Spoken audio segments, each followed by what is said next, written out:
ഇടതുപക്ഷം ശബരിമല കൊള്ളയടിക്കുന്നു എന്നല്ലേ പ്രചരിപ്പിച്ചിരുന്നത്? ശബരിമലയെ ശബരിമലയാക്കിയത് ഇടതുപക്ഷമാണ്.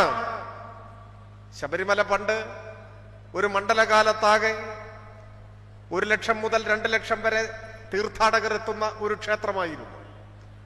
അങ്ങനെ ഇരിക്കുമ്പോഴാണ് പുന്നപ്ര വയലാറിന്റെ അനശ്വരനായ സമരനായകൻ സഖാവ് പി കെ ചന്ദ്രാനന്ദനും അതുപോലെ പ്രാക്കുളം ഭാസിയുമെല്ലാം ഉണ്ടായിരുന്ന ദേവസ്വം ബോർഡ് ശബരിമലയെ ദേശീയ പ്രശസ്തമായ ഒരു ദേവാലയമാക്കി മാറ്റാൻ ചില പരിപാടികൾ ആസൂത്രണം ചെയ്തു. അതാണ് അയ്യപ്പ ജ്യോതി പ്രയാണം. ശബരിമലയുടെ പ്രശസ്തി അയൽ സംസ്ഥാനങ്ങളിലേക്ക് വ്യാപിപ്പിക്കാൻ അവർ നേതൃത്വം കൊടുത്ത ഒരു ക്യാമ്പയിനായിരുന്നു അയ്യപ്പ ജ്യോതി പ്രയാണം. തമിഴ്നാട്ടിലെയും ആന്ധ്രയിലെയും കർണാടകയിലെയും ഗ്രാമങ്ങളിലൂടെ ശബരിമലയിൽ നിന്ന് കൊളുത്തി അയ്യപ്പ ജ്യോതി പ്രയാണം നടത്തി. അവിടങ്ങളിലൊക്കെ സ്വാഗത സംഘങ്ങൾ ഉണ്ടാക്കി, വിശ്വാസികൾ സ്വീകരിച്ചു. ആ നാടുകളിലെ പത്രങ്ങളിൽ ഇത് സംബന്ധിച്ച് തുടർച്ചയായി വാർത്തകൾ വന്നു. അങ്ങനെ വന്നപ്പോ കേരളത്തിന് പുറത്ത് ശബരിമല അറിയപ്പെടാൻ തുടങ്ങി. തുടർന്നാണ് തമിഴ്നാട്ടിൽ നിന്നും ആന്ധ്രയിൽ നിന്നും കർണാടകയിൽ നിന്നുമെല്ലാം വിശ്വാസികൾ ശബരിമലയിലേക്ക് വരാൻ തുടങ്ങിയത്. അങ്ങനെയാണ് ദേശീയ പ്രശസ്തമായ ഒരു ദേവാലയമായി ശബരിമല മാറിയത്. അങ്ങനെ വളർന്നു വന്ന് ഇപ്പോ കഴിഞ്ഞ മണ്ഡലകാലം എത്തിയപ്പോ 51 ലക്ഷം തീർത്ഥാടകർ ശബരിമലയിലെത്തി. നല്ല കാര്യമാണ്.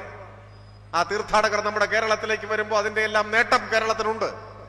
ഞാൻ പറഞ്ഞു വന്നത്, ശബരിമലയെ ദേശീയ പ്രശസ്തമായ ഒരു ദേവാലയമാക്കി മാറ്റിയത് ഇടതുപക്ഷമാണ്.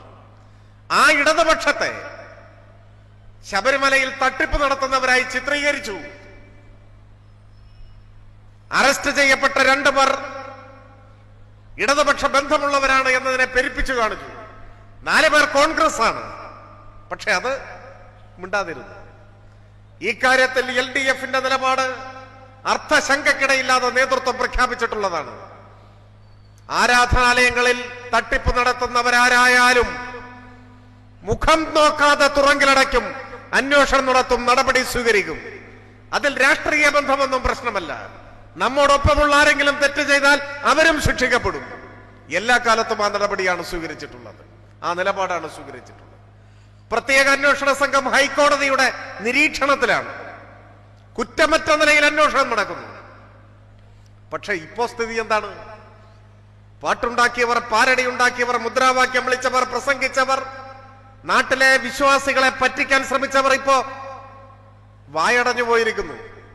നമ്മളിവിടെ ഈ ചേർത്തലയുടെ മണ്ണിൽ ഒത്തുകൂടുന്നതിന് ഏതാനും മിനിറ്റുകൾക്ക് മുൻപ് ശബരിമലയിലെ തട്ടിപ്പിന്റെ പേരിൽ പ്രത്യേക അന്വേഷണ സംഘം ചോദ്യം ചെയ്ത നേതാവിന്റെ പേര് അടൂർ പ്രകാശ് എന്നാണ്. അടൂർ പ്രകാശ്. ഇങ്ങനെയാണ് കാര്യങ്ങളുടെ പോക്കെങ്കിൽ പ്രതിപക്ഷ നേതാവ് നയിക്കുന്ന ജാഥ തിരുവനന്തപുരത്ത് എത്തുമെങ്കിൽ അതിനു മുമ്പ് UDFന് പുതിയ കൺവീനറെ അന്വേഷിക്കേണ്ടി വരും എന്നതാണ് സ്ഥിതി, ഇപ്പോഴത്തെ സ്ഥിതി. ഞാൻ കൂടുതലൊന്നും പറയുന്നില്ല. ആരൊക്കെ തെറ്റ് ചെയ്തോ അവരൊക്കെ ശിക്ഷിക്കപ്പെടണം. നിരപരാധികളെ ഒന്നും ആരും, ഒരു നിരപരാധിയും ഭയപ്പെടേണ്ട കാര്യവുമില്ല. രാഷ്ട്രീയമായി ഇത്തരം കാര്യങ്ങളെ വക്രീകരിച്ച് അവതരിപ്പിച്ച് വോട്ട് നേടാൻ ശ്രമിക്കുന്നത് അല്പത്തരമാണ്.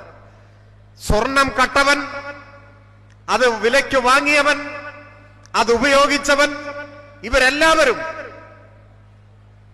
മുൻ UPA അധ്യക്ഷയുടെ പതിവ് സന്ദർശകരായി മാറിയതെങ്ങനെ? സോണിയാഗാന്ധി സ്വർണം തട്ടിപ്പ് നടത്തിയതൊന്നും നമ്മുടെ നേതാക്കന്മാരാരും ആക്ഷേപിക്കാൻ, വിമർശിക്കാൻ പോയില്ല. പക്ഷേ സാധാരണഗതിയിൽ ആർക്കും പ്രവേശനമില്ലാത്ത ജൻപഥിൽ അവിടെ ഈ കാട്ടുകള്ളന്മാരെങ്ങനെ സ്ഥിരമായി എത്തി? ഇവർക്കാരൊക്കെയായിട്ടാണ് ബന്ധം? ഈ പോറ്റിയെ ആദ്യമായി ശബരിമലയിൽ കൊണ്ടുവന്നത് ആര്? ഇത്തരം ചോദ്യങ്ങൾ ചോദിക്കുമ്പോൾ ഇപ്പോ ദേഷ്യപ്പെടുകയാണ്. സ്വാഭാവികമല്ലേ, ചോദ്യങ്ങൾ ഉയർന്നു വരും. പറഞ്ഞു വന്നത്, ഒരു തദ്ദേശ തെരഞ്ഞെടുപ്പ് കാലത്ത് ജനങ്ങളെ പറ്റിക്കാനും തെറ്റിദ്ധരിപ്പിക്കാനും ഒരു പരിധി വരെ ചിലപ്പോൾ കഴിഞ്ഞിട്ടുണ്ടാവും. എല്ലാ കാലവും അസത്യം വിജയിക്കില്ല. അസത്യത്തിന് നിമിഷങ്ങളുടെ ആയുസ് മാത്രമേ ഉള്ളൂ. അതുകൊണ്ടാണ് ഇപ്പോ വന്ന് അന്വേഷണം മുൻപോട്ട് പോകുമ്പോൾ പ്രതിക്കൂട്ടിലേക്ക് കടന്നു വരുന്നതെല്ലാം കോൺഗ്രസിന്റെ എണ്ണം പറഞ്ഞ നേതാക്കൾ. ഞങ്ങളിപ്പോഴും വിധിക്കാൻ തയ്യാറാവുന്നില്ല. അന്വേഷണം നേരായ വഴിയിൽ നടക്കട്ടെ. ആരൊക്കെ തെറ്റ് ചെയ്തുവോ അവരെല്ലാം ശിക്ഷിക്കപ്പെടട്ടെ.